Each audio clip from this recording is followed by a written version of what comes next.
Woke up to blue skies, sunshine and 10 kilowatts of power this morning here in France. Got a beautiful day today and that is generating us tons of solar power. Let's go and have a look.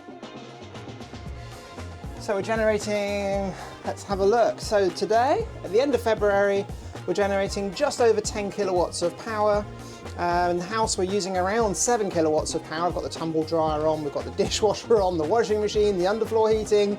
And this is one of the things we've learned with solar power is whenever we have like a really sunny day, we're going to have like excess power. So what we do is we actually run around the house like thinking, okay, let's put the dishwasher on, let's change the bed sheets, let's wash, let's put the washing on, let's get the tumble dryer on, let's charge the car.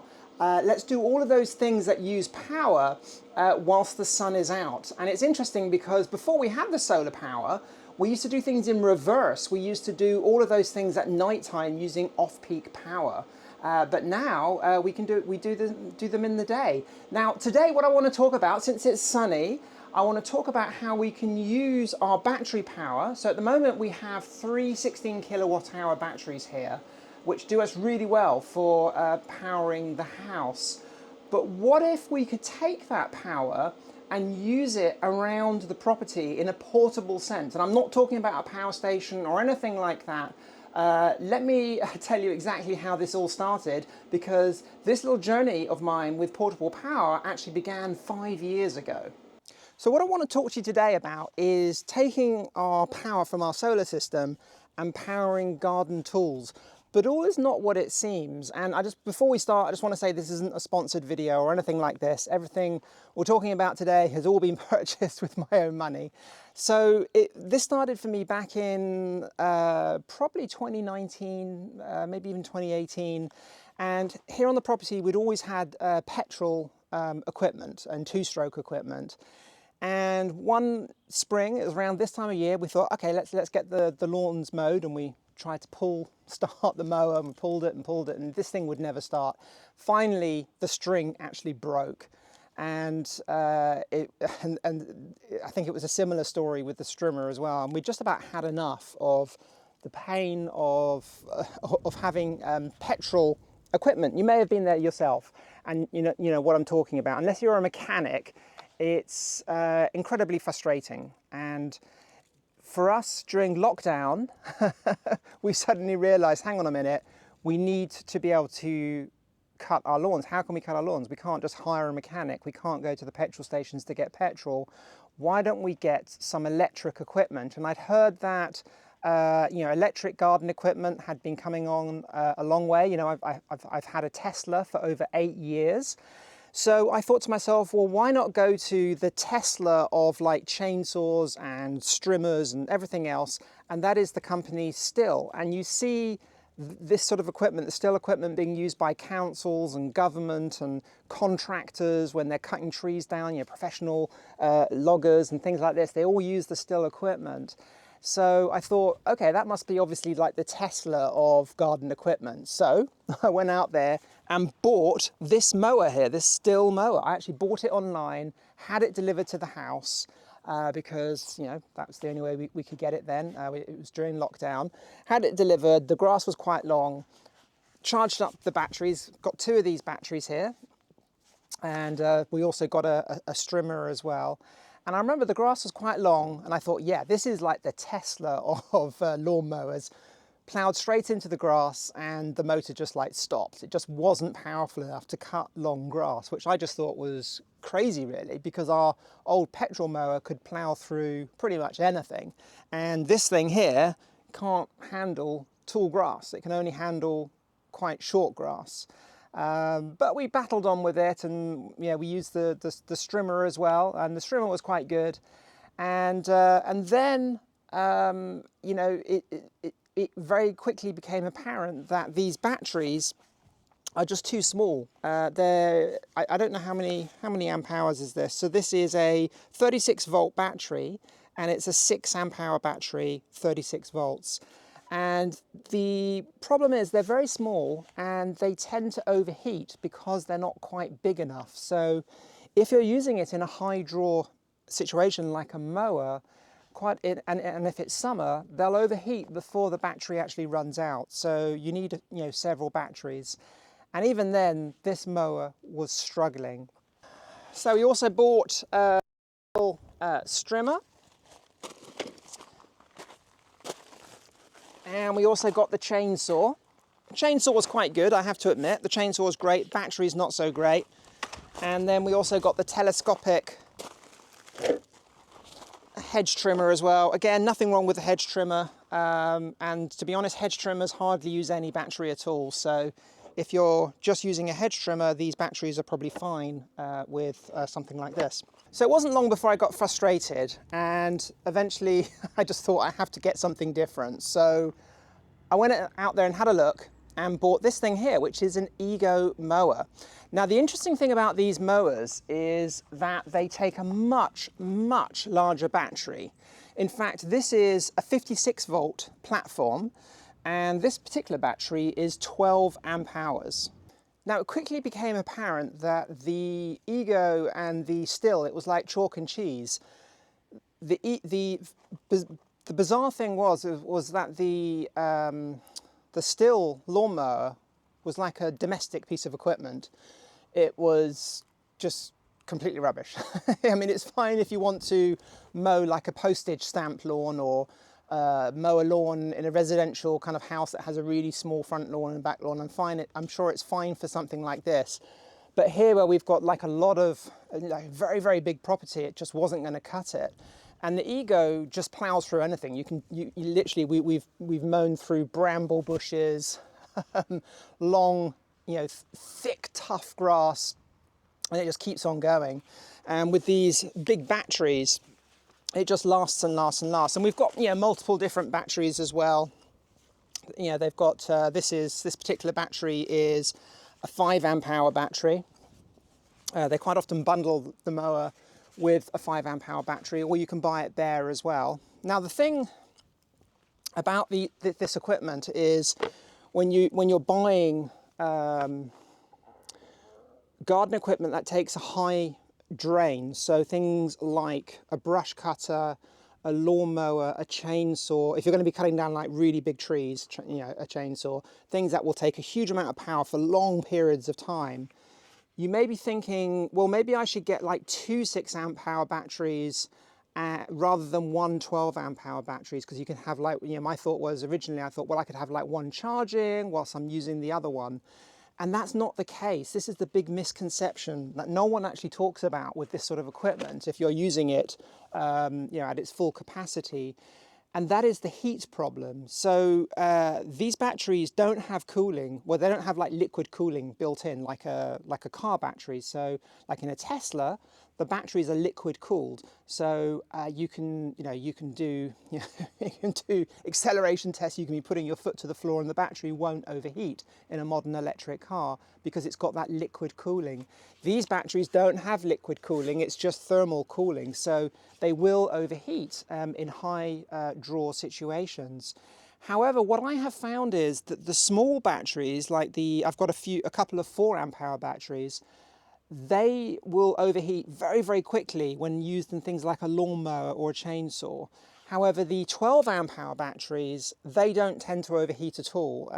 If anything, they will overheat when they get to like 80%, when they get to like 20% capacity, then they might start to overheat a little bit.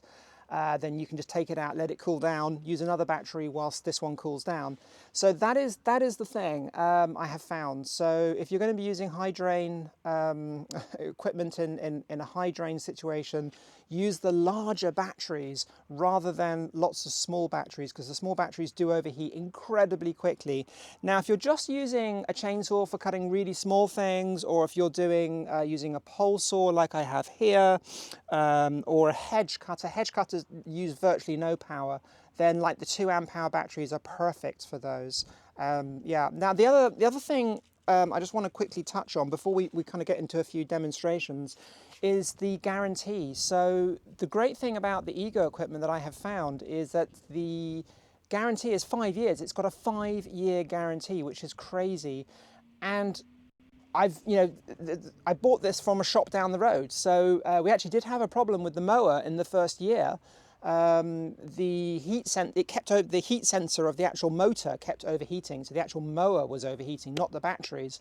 So I took it down there, and the guy changed the circuit board in it, and we had it back the next day, which was absolutely fantastic. So having that peace of mind that you've got a 5-year guarantee on your equipment and batteries, I think is just worth its weight in gold. You know, so the still equipment, a 1-year guarantee. So one of the cool accessories I got is a little inverter here. So this is a little inverter we got during our 1-week-long power cut last year. So yeah, this just slides onto, there we go, slides onto the battery. I turn it on. There we go, that's on now. And then you've got a power point here, and then you've also got USB sockets for charging phones and laptops and so forth. So that actually is really useful. Now this is the smallest inverter they do, because it's the only one they had in stock during the 1-week power cut, because everything was out of stock. So this is only 150 watts, which is really limiting. But they do a much bigger one. I think they do a 300 watt one, and they now even do a power station as well, which takes multiple of these batteries. But this has been really useful on the property when we just need to, you know, like power at the bottom of the valley or something like this. We've just got a little portable power solution. Like I said, that's only 150 watts, but really neat that we can turn this battery into some portable power which we can take. So the other equipment we got was the chainsaw, and we'll give a little quick demo of the chainsaw in a minute and show you how powerful this thing actually is. We've also got this pole saw as well. This pole saw will extend to about twice this length. And it's been worth its weight in gold when we've been cutting down trees on the property. Normally what we do is we cut all the branches off with the pole saw, and then we cut the trunk down with the chainsaw, and that's worked really, really well. We've got a leaf blower here, which is great, not just for leaves, but for blowing grass off the patio when we've cut the lawn, blowing out the bed of the pickup truck when we've had a load of sand in there or something. Then we've also got the hedge cutter, and then we've also got the brush cutter here. You can also put a strimming head on here as well. So I went for the professional line of brush cutters, which has, and the great thing about this is you can put a battery in, or this is actually a battery emulator. So we plug the cable in here, and then you put the battery on the backpack harness here, and you can wear the battery on your back to distribute the weight a little bit, and that works really, really well. So there's one thing that really annoys me and pisses me off really when it comes to any kind of equipment, and that is repairability. So when I buy something like a battery, it can be a power drill, it could be an inverter, whatever it is, I want to buy something that at least can be repaired. If it's not repaired by me, at least it can be repaired by some sort of technician. It'd be nice if I could repair it, but I'd like to at least be able to send it off to be repaired.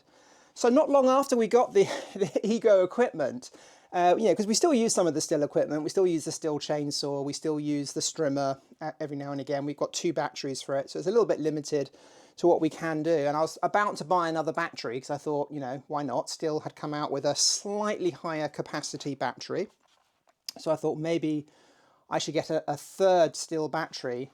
And out of the blue, one of the batteries stopped working. It goes red. It doesn't work anymore. So I thought, well, okay, this is a perfect opportunity. Why don't I repair the battery myself? So I thought, okay, I can just order some. You can just about see in the slots here. It is actually, there are 18650 cells. So I could just order some new cells from China or from wherever, and to spot weld them, change the cells over, put new cells in. And then I went to take the battery apart, and I realized that one of the tabs here, one of the screw holes, has been potted. They've actually put plastic over the top of it.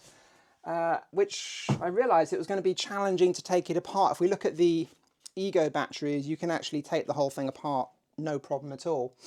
And I had a look online, and I found something very worrying. It turns out that still what they actually do is they encase their BMS in resin to stop people messing with it. They stop people opening the battery by sealing the screw holes shut. They put the battery cells in a plastic cage inside the battery, which means you have to, in effect, destroy the entire battery just to take it apart. And I believe that if you disconnect the battery from the BMS, it basically makes the whole thing redundant. You can never use it again. So this is what we call built-in obsolescence. But it gets worse with the Stihl equipment. Apparently, I'm not saying this is true, but this is what I've been told online, and this is I've read lots of forum posts, so I'm not, disclaimer here, I'm not 100% saying this is true, but this is what I've read on the forums. Apparently, you can only charge these batteries 1,000 times, and then the BMS inside will shut the whole battery down and make it completely inoperable. So basically then this becomes landfill after 1,000 charges. Now, maybe that's what happened to our battery, because when it got down to, like, if we just done a little bit of hedge trimming and I'd used 60% of the battery, I'd put it on charge. If I'd just done something really small in the garden, and the battery was at 80%, I'll put it back on charge. And every time we were charging the battery, we were taking like a little bit of life off the battery, because when this gets to 1,000 charges, this becomes landfill, which I think is outrageous. Even if the battery is in perfect working order, it becomes useless after 1,000 charges. But it gets worse. Apparently, the chargers are the same. These chargers will only charge a battery 1,000 times. After 1,000 charges, guess what? This becomes landfill as well. It's so bad. And this, I'm outraged by this, actually. This equipment only has a 1-year guarantee. Why can you only use it 1,000 times? Can you imagine if Stihl released a chainsaw and every time you turn the engine on, you could imagine if you could only turn the engine on 1,000 times, and after that you had to throw the whole thing away and buy a new chainsaw. People wouldn't stand for it, would they? So why do they think people will stand for it with electric equipment? It really annoys me. And to be honest, this has just made me think, right, that's it. I will never, ever, ever buy a piece of Stihl equipment ever again. So that's just damaged the brand as far as I'm concerned. I don't know why they've done that. Anyway, that's my little rant over. So this is why I'm really pleased with the Ego equipment, and the fact that it's got a 5-year guarantee. I mean, crikey, if anything does go wrong with it, we can send it back. They can fix it or they can send me a new one. I don't care. But 5 years, that's plenty long enough.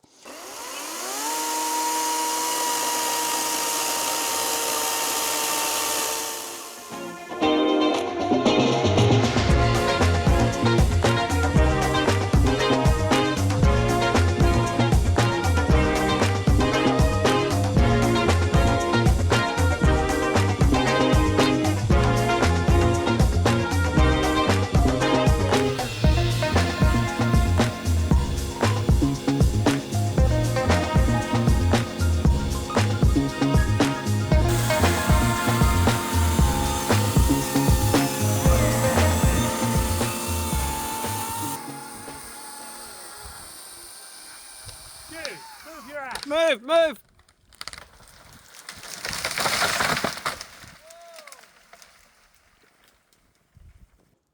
So a lot of people think that like a electric chainsaw is not going to be as powerful as a petrol chainsaw, and actually I think it's the other way around. The the good battery electric chainsaws now are more powerful than the petrol gas equivalent. You can look at, I haven't got one here actually, a petrol chainsaw.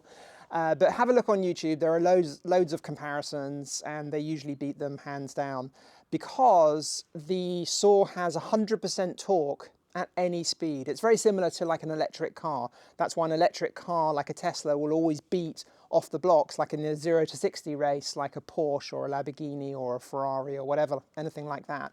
It's the same kind of thing here. In fact, I mean, have a look at some of the stuff that we've cut recently using the chainsaw. So look what I'm sitting on. So this was cut with that very chainsaw that you can see a couple of weeks ago. And all of this lot was cut with that chainsaw. This was just done with 2 batteries, by the way. So yeah, And all of this was cut in one day using that chainsaw. So for us, using battery equipment in the garden is a complete no-brainer. I would definitely recommend it. The Ego brand has been hands down the best we have used so far.